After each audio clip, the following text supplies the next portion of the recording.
उत्तराखंड में मानसून ने रफ्तार पकड़ ली है और लगातार हो रही भारी बारिश से जनजीवन प्रभावित हो गया है। पहाड़ी इलाकों में नदियां उफान पर है, जबकि कई जगह भूस्खलन से सड़क संपर्क टूट गया है। चमोली जिले की गुलाब कोठी के पास भारी मलबा आने से बद्रीनाथ नेशनल हाईवे बंद कर दिया गया है। प्रशासन युद्ध स्तर पर सड़क खोलने में जुटा हुआ है। वहीं सुरक्षा के मद्देनजर ऋषिकेश में रिवर राफ्टिंग पर भी रोक लगा दी गई है। बागेश्वर में ऑरेंज अलर्ट के चलते कक्षा 1 से 12 तक की सभी स्कूल, आंगनवाड़ी केंद्र बंद कर दिए गए हैं। यहाँ 14 ग्रामीण सड़कें बंद होने से करीब 50 गांवों का संपर्क प्रभावित हुआ है। कई इलाकों में बिजली आपूर्ति बाधित है। मौसम विभाग ने अगले कुछ दिनों तक भारी बारिश की चेतावनी दी है। लोगों से सतर्क रहने की अपील की है। उत्तराखंड में मानसून के बीच ही आपदा प्रबंधन को लेकर सरकार पूरी तरह से सतर्क नजर आ रही है। मुख्यमंत्री पुष्कर सिंह धामी ने राज्य स्तरीय प्री मानसून मॉक ड्रिल की समीक्षा कर तैयारियों का जायजा लिया है और मुख्यमंत्री ने सभी अधिकारियों को 24/7 अलर्ट रहने का निर्देश दिया है। उन्होंने स्पष्ट कहा है कि किसी भी आपदा की स्थिति में राहत और बचाव कार्य में किसी तरह की देरी नहीं होनी चाहिए। धामी ने सभी विभागों को आपसी समन्वय के साथ ही काम करने और त्वरित कार्रवाई सुनिश्चित करने के निर्देश दिए हैं, ताकि किसी भी आपात स्थिति में लोगों को तुरंत राहत पहुंचाई जा सके। ये मानसून का सत्र हमारे लिए हमेशा बहुत चुनौतीपूर्ण होता है। हमारी जो भौगोलिक परिस्थितियां हैं, हमको कई प्रकार से आपदा का सामना करना पड़ता है। कहीं बादल फटते हैं, कहीं एवलांच आता है, कहीं जल भराव होता है। तो इन सब स्थितियों से, परिस्थितियों से सभी को सुरक्षित रखना है, सभी तैयारियां करनी है। उसको लेकर आज राज्य के सभी 13 जनपदों में 66 स्थानों पर आज मॉक ड्रिल हुई है और ये हमारी तैयारियों की भी समीक्षा है। इससे पहले भी हम लोगों ने कई सारी बैठकें की है। जनपद स्तरों पर भी लगातार बैठकें हो रही है। तो एक विधिवत रूप से मॉक ड्रिल हो जाने से कहाँ क्या कमी है, क्या और हमें काम करने की आवश्यकता है, आपदा के जोखिम को कैसे कम से कम किया जा सके। पिछले सालों के जो अनुभव हैं, पिछले साल जो आपदा में सभी विभागों के अच्छे कोऑर्डिनेशन से काम हुआ था, उसको भी इस बार के आगे की तैयारियों में हमने शामिल किया है। और सभी विभाग आपस में मिलकर अच्छा कोऑर्डिनेशन करें, अच्छी तैयारी करें। पिछले सालों की आपदा में सबने अच्छा काम किया, उसके कारण से आपदा बहुत बड़ी आई, लेकिन समय रहते लोगों को बचाया जा सका, जान माल की हानि को कम से कम किया जा सका है। उत्तराखंड के हरिद्वार में नगीना सांसद चंद्रशेखर आजाद रावण के खिलाफ प्रदर्शन किया गया है। प्रदर्शनकारियों ने उनका पुतला फूंकते हुए आरोप लगाया है कि वे संवेदनशील मामलों को राजनीतिक रंग देकर माहौल बिगाड़ने की कोशिश करते हैं। ये विरोध केतन लाल हत्याकांड को लेकर सामने आया है, जिसके बाद ही चंद्रशेखर आजाद पीड़ित परिवार से मिलने टिहरी जाने वाले थे। प्रदर्शन कर रहे संगठनों का कहना है कि इस मामले में राजनीति नहीं बल्कि निष्पक्ष न्याय प्राथमिकता होनी चाहिए। फिलहाल इस मुद्दे को लेकर राज्य में राजनीतिक हलचल तेज हो गई है।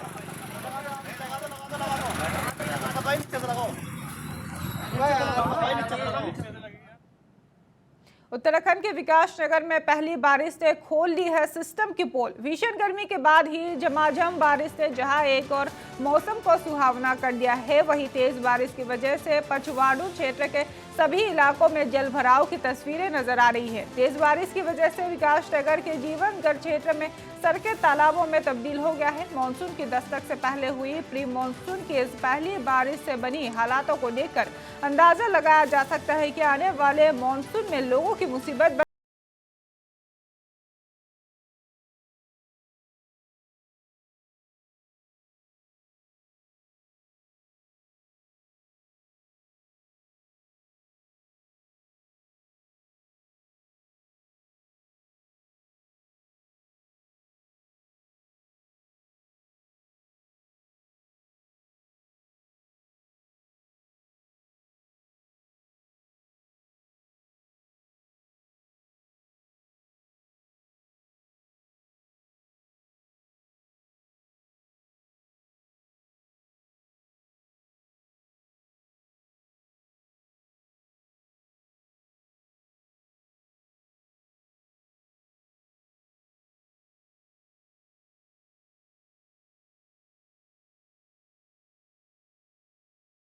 अनावश्यक यात्रा से बचने और यात्रा से पहले सड़क और मौसम की जानकारी लेने की अपील की है।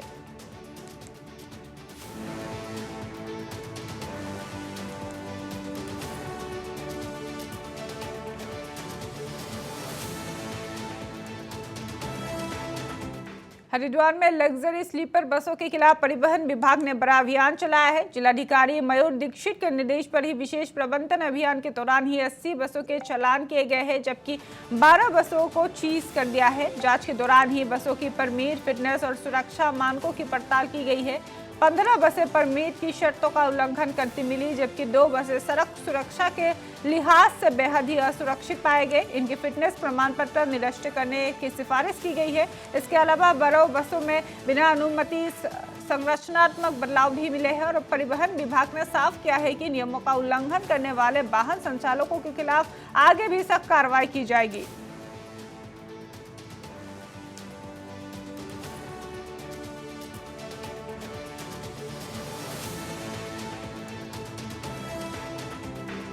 हरिद्वार में आगामी कांवड़ मेले की तैयारियां तेज हो गई है। जिलाधिकारी मयूर दीक्षित की अध्यक्षता में सभी विभागों के साथ ही समीक्षा बैठक आयोजित की गई। बैठक में तय किया गया कि 30 जुलाई से 11 अगस्त तक चलने वाले कांवड़ मेले की सभी तैयारियां 15 जुलाई तक हर साल में पूरी कर ली जाए। यातायात सुरक्षा, भीड़ नियंत्रण, पार्किंग, सीसीटीवी निगरानी, बैरिकेडिंग, आपदा प्रबंधन और आपातकालीन सेवाओं को लेकर अधिकारियों को आवश्यक निर्देश दिए गए ताकि मेला शांतिपूर्ण और सुव्यवस्थित ढंग से संपन्न कराया जा सके।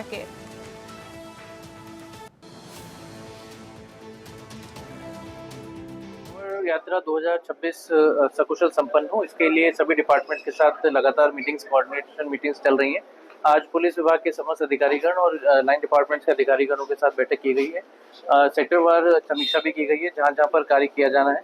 क्योंकि एनएच के कई कार्य चल रहे हैं, कुंभ मेले के कई कार्य चल रहे हैं, उसके साथ कांवड़ यात्रा को भी सकुशल संपन्न कराने के लिए भले वो पीडब्ल्यूडी हो, बिजली, पानी, नगर निगम या खाद्य पूर्ति डिपार्टमेंट, सभी को साथ, और साथ ही मानसून भी हमारा एंटर कर चुका है।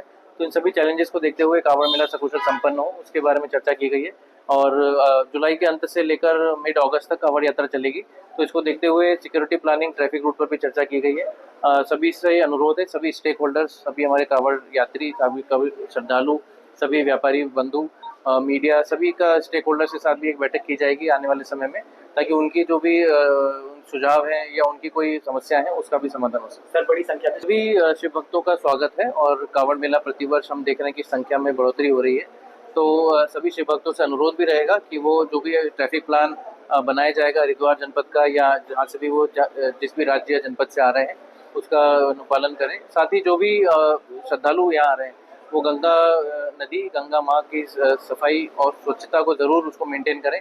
किसी भी तरह का कचरा इधर उधर ना फेंकें, ताकि हम लोग को ये सुनिश्चित कर सकें कि ये कांवड़ मेला जो है वो एक हरित कांवड़ मेला हो। और माननीय मुख्यमंत्री जी ने भी इसमें डायरेक्शंस दिए हैं कि कांवड़ मेले को ऐसे मनाया जाए कि जिस जगह सफाई व्यवस्था सुनिश्चित रहे, किसी भी तरह का कोई भी जनहानि हो, चाहे वो एक्सीडेंट्स की वजह से हो या श्रद्धालु के डूबने की वजह से हो, कोई भी तरह का अगर ऐसा कोई है तो उसके लिए डिजास्टर प्लानिंग भी हम कर रहे हैं। मानसून को देखते हुए एक्स्ट्रा सतर्कता बरती जा रही है। अब कुछ सप्ताह ही बचे हैं जो श्रावण मास है उसके शुरू होने में, और इस संबंध में जो डिस्ट्रिक्ट की टीम है इसमें जिलाधिकारी महोदय की अध्यक्षता में एक मीटिंग हुई, जिसमें कि जितने भी संबंधित विभाग हैं उनको बुलाया गया था और सारे एसएचओ, सीओज और एडिशनल एसपीज और रेडियो, फायर, एलआईयू सारे ऑफिसर्स आए थे। तो उसमें था कि सारे सब इंस्पेक्टर्स को और थानाध्यक्षों को ये बोला गया था कि ये अपनी तैयारी करके आएंगे कि उनके क्षेत्र में कहाँ कहाँ व्यवस्था की आवश्यकता है और कहाँ कहाँ दिक्कतें आने की संभावना है, जहाँ पे कि अभी से कार्य करके उसे दुरुस्त किया जा सकता है। तो सारे थानाध्यक्ष उसके होमवर्क करके आए और संबंधित विभाग हैं जैसे कि एनएच हो गया, विद्युत विभाग हो गया, जल संस्थान, जल निगम है, अर्बन बॉडी है या फॉरेस्ट डिपार्टमेंट है। हरिद्वार में वन विभाग के खिलाफ उस समय हंगामा हो गया जब जन अधिकारी पार्टी कार्यकर्ताओं ने डीएफओ कार्यालय के बाहर जोरदार प्रदर्शन किया। प्रदर्शनकारियों ने डीएफओ पर भ्रष्टाचार के आरोप लगाते हुए नारेबाजी की और पुतला दहन किया। इसी दौरान कुछ प्रदर्शनकारियों ने डीएफओ कार्यालय में प्रवेश करने की कोशिश की, लेकिन वन विभाग के अधिकारियों ने मुख्य गेट बंद कर उन्हें रोक दिया। स्पष्ट कह रहा हूँ खुले तौर पर मीडिया के सामने, हमारा प्रदर्शन उग्र होगा क्योंकि इसकी गुंडागर्दी डीएफओ की जो अति हो चुकी है। ये जो डीएफओ हरिद्वार है ये टोटल भ्रष्टाचार में लिप्त है। और इसके खिलाफ बार बार शिकायतें होती हैं लेकिन कार्यवाही नहीं होती। इसके खिलाफ हमने कई बार पहले लिख के भी दिया है लेकिन कोई कार्यवाही नहीं हुई। कोई बाघ की हत्याएं हो गई, एक बाघिन मिल नहीं रही, गायब है, लेकिन डीएफओ की कोई जिम्मेदारी तय नहीं है। अवैध खनन रात दिन चल रहा है, डीएफओ की कोई जिम्मेदारी तय नहीं है। अवैध पेड़ कटान लगातार चल रहा है, सिर्फ और सिर्फ फॉरेस्ट गार्ड या रेंजर तक कार्रवाई होती है, डीएफओ की कोई जवाबदेही तय नहीं है। जो यहाँ पर हरिद्वार जिले के अंदर प्लांटेशन हुई है वो टोटल कागजों